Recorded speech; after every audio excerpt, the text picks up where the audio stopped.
Hello students, आज की class में हम लोग डिस्कस करने जा रहे हैं प्रोबेबिलिटी डिस्ट्रीब्यूशन। प्रोबेबिलिटी डिस्ट्रीब्यूशन के अंदर ये हमारी एक्सरसाइज 13.4 है। यहाँ पर अभी तक हमने सिर्फ प्रोबेबिलिटी जो है इवेंट की फाइंड आउट की है। अब यहाँ जो है हर एक इवेंट की प्रोबेबिलिटी को डिस्ट्रीब्यूट कर देना इज कॉल्ड प्रोबेबिलिटी डिस्ट्रीब्यूशन। यहाँ पर जैसे सपोज कीजिए a die is rolled, a die is rolled. एक डाई को रोल करते हैं तो उस डाई के अंदर क्या क्या नंबर्स हमारे पास अपीयर होते हैं? 1 हो सकते हैं, 2 हो सकते हैं, 3, 4, 5 एंड 6। एक डाई के ऊपर में हमारे पास 1 to 6 नंबर अपीयर हो सकते हैं। तो इस तरह इस 1 की प्रोबेबिलिटी 1/6 की 1 टाइम ही उसमें अपीयर होता है, 2 भी हमारे पास 1 टाइम अपीयर होता है। इसी तरह हर एक नंबर हमारे पास 1 टाइम अपीयर होता है। तो इस तरह किसी डाई को रोल करने के बाद जो प्रोबेबिलिटी हमारे पास हर एक नंबर की फॉलो की वो इस तरह ये बनी। इसे हम प्रोबेबिलिटी डिस्ट्रीब्यूशन टेबल के नाम से भी जानते हैं। सबसे बड़ी बात, पूरे प्रोबेबिलिटी का सम इक्वल टू 1 होना चाहिए। इस टेबल को देखने के बाद कभी कभी ये कौन से ये वैलिड असाइनमेंट है या नहीं, इस बात को भी हम चेक कर सकते हैं कि पूरी प्रोबेबिलिटी का सम जो है p of x equal to 1 होना चाहिए। किसी भी इवेंट की प्रोबेबिलिटी निगेटिव नहीं होनी चाहिए, सम की वैल्यू 1 से ज्यादा नहीं होना चाहिए, और बस ये 3 to 4 पैरामीटर्स हैं जिसको देखकर आप किसी भी टेबल प्रोबेबिलिटी डिस्ट्रीब्यूशन टेबल के बारे में बता सकते हैं कि ये वैलिड असाइनमेंट है या नहीं। 13.4 में हमारे पास पहले क्वेश्चन के अंदर यही करना है कि इसमें से कौन से वैलिड असाइनमेंट है या नहीं, तो आप इसको देखकर खुद से कर सकते हैं। आइए इसमें क्वेश्चन नंबर हम एक 4 करने जा रहे हैं कि find the probability distribution of exercise 13.4 की बात कर रहे हैं। ये हमारी लास्ट टॉपिक होगी इसके अंदर। क्वेश्चन नंबर 4 में देखिए कि find the probability distribution of number of head in 2 tosses of a coin. 2 tosses of a coin. अब देखिए लेट कर ले पहले x be the random variable, x be the random variable of heads। अब जब कॉइन को आप 2 times toss करते हैं तो क्या क्या बन सकता है? हेड हेड हो सकता है, हेड टेल हो सकता है, टेल हेड हो सकता है, या टेल टेल हो सकता है। अब यहां देखिए, अब px इक्वल टू 0 कहने का मतलब एक भी हेड नहीं है, तो उस केस में आपके पास कौन से केस बन रहे हैं? तो वहां पर हमारे पास एक ही केस टेल टेल का बन रहा है, और ये कितने आए हैं? ये 1/4। इसकी प्रोबेबिलिटी हमारे पास हो गई 1/4। p of x equal to 1 का मतलब इसमें एक हेड हो, तो ये हेड टेल हो सकते हैं या टेल हेड हो सकते हैं। ऐसे 2 केस हमारे पास आए हैं, तो इसकी प्रोबेबिलिटी 2/4। px इक्वल टू 2 जिसमें 2 हेड आए हैं, तो ये एक ही केस हमारे पास बन रहे हैं हेड हेड, तो इसकी प्रोबेबिलिटी हो गई 1/4। अब इस तरह प्रोबेबिलिटी डिस्ट्रीब्यूशन टेबल, जब कभी भी प्रोबेबिलिटी डिस्ट्रीब्यूशन निकालने के लिए कहा जाए तो प्रोबेबिलिटी डिस्ट्रीब्यूशन हम टेबल फॉर्म करेंगे, और टेबल क्या हो गया? x दिखा दे और नीचे px दिखा दे, बस यही प्रोबेबिलिटी डिस्ट्रीब्यूशन टेबल है। इसके साथ 0, 1 और 2 ये रैंडम वेरिएबल्स दिखाने होते हैं। 1/4, 2/4 और 1/4। चेक करके देखें, px का पूरा सम इक्वल टू आपके पास 1 के इक्वल होता है हमारे पास। तो ये थे 4th क्वेश्चन। 4th में इसके अदर पार्ट्स को भी इसी तरह आप सॉल्व करेंगे। आइए एक क्वेश्चन हम ट्राई करते हैं। 7 क्वेश्चन देखिए, क्वेश्चन नंबर 7। क्वेश्चन नंबर 7 में क्या दिया गया है? क्वेश्चन नंबर 7 है a coin is biased so that the head is 3 times as likely to occur as tail। मान लीजिए कि टेल जो है अगर करता है x टाइम, तो हेड जो है हमारे पास 3x टाइम हो जाएंगे, तो टोटल जो हो गया हमारे पास ये 4x हो गया, जो कि नंबर ऑफ सैंपल स्पेस को रिप्रेजेंट कर रहा है। तो इस तरह प्रोबेबिलिटी ऑफ, अब यहाँ पर हेड का है, प्रोबेबिलिटी ऑफ हेड की value 3x/4x that is called 3/4 और प्रोबेबिलिटी ऑफ टेल की वैल्यू x/4x इक्वल टू 1/4 हो जाएगी। अब किसके लिए, इसको निकालने के लिए कहा जा रहा है if the coin is tossed twice find the probability distribution of tails. Tail के लिए लेट कर लीजिए x be the random variable of tails. अब यहां पर px इक्वल टू 0 जिसमें एक भी टेल का केस ना हो, जिसमें एक भी टेल का केस नहीं हो, तो वो केसेस हमारे पास क्या हो सकते हैं, उस केस में दोनों के दोनों हेड आपके पास फॉर्म कर सकते हैं। ये केस हमारे पास ऐसे हो सकते हैं, दोनों के दोनों हेड आ सकते हैं, एक हेड आने की 1/4, दूसरे हेड आने की 1/4, तो ये 1/16 हो गया हमारे पास।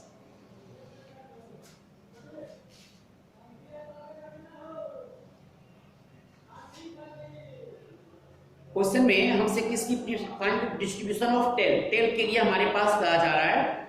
तो टेल के लिए हमारे पास जब इसमें एक भी हेड नहीं आए हमारे पास, एक भी हेड नहीं आए,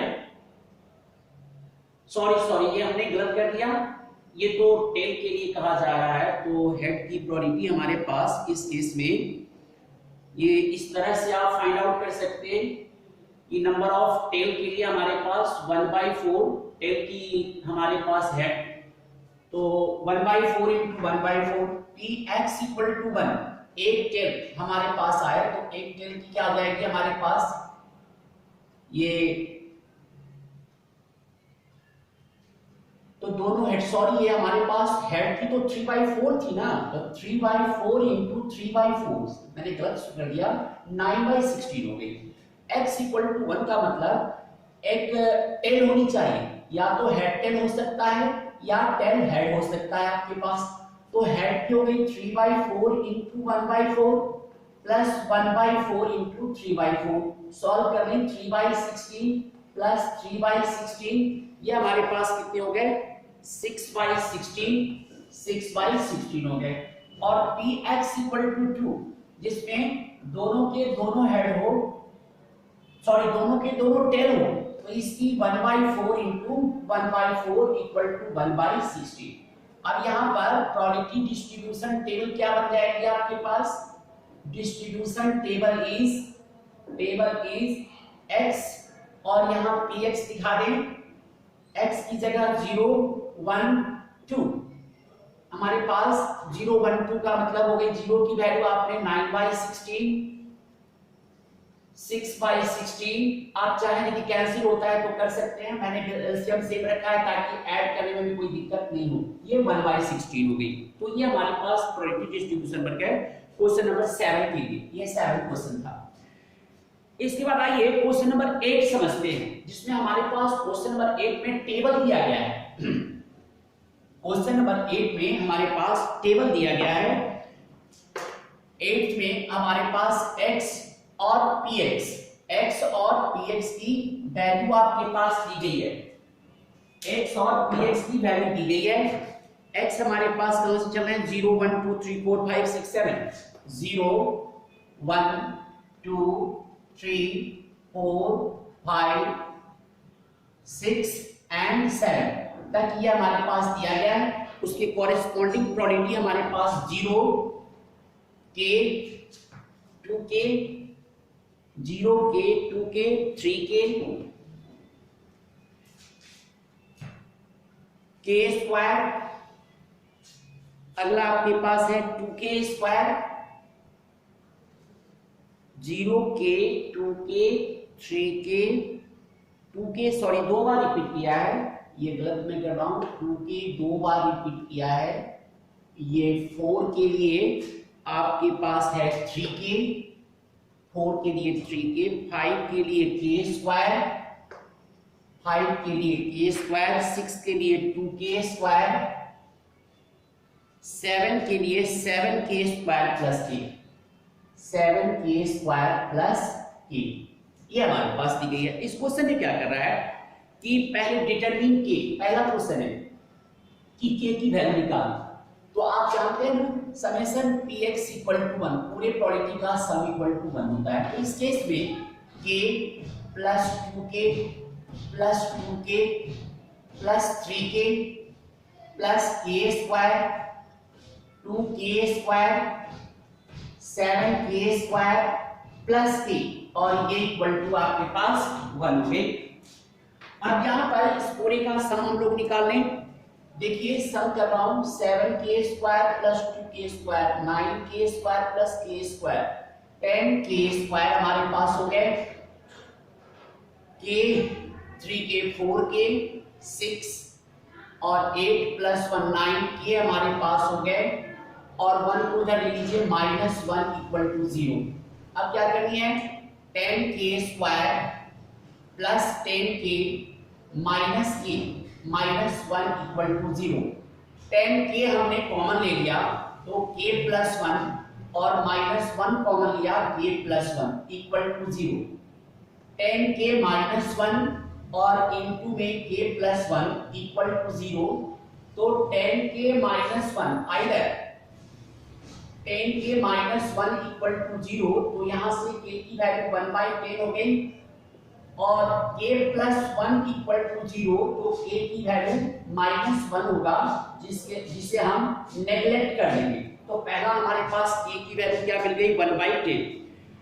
दूसरा इसमें पार्ट हमारे पास है p probability of x less than 3। Less than 3 का मतलब हो गया px equal to 2, px equal to 1 और px equal to 0। x equal to 2 की प्रोबेबिलिटी 2k हो गई, 1 की k हो गई, इसकी 0, दैट इज कॉल्ड 3k, और 3 into 1/0 equal to 3/10।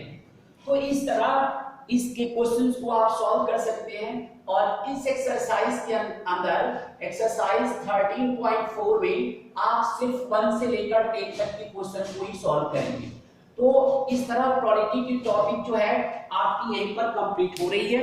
Next class में हम लोग इंटीग्रेशन की टॉपिक शुरू करेंगे। आज के लिए बस इतना ही, थैंक यू।